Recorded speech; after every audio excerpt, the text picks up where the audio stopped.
The rain has kind of let up a little bit,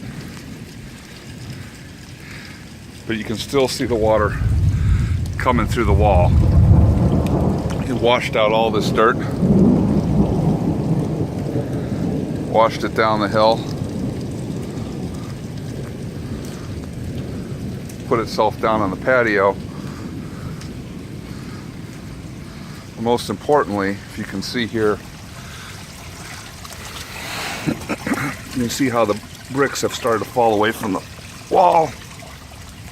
There's a crack now running down the side, and if I come here over the side of the wall, it's washed out the back corner and took out the silt fence.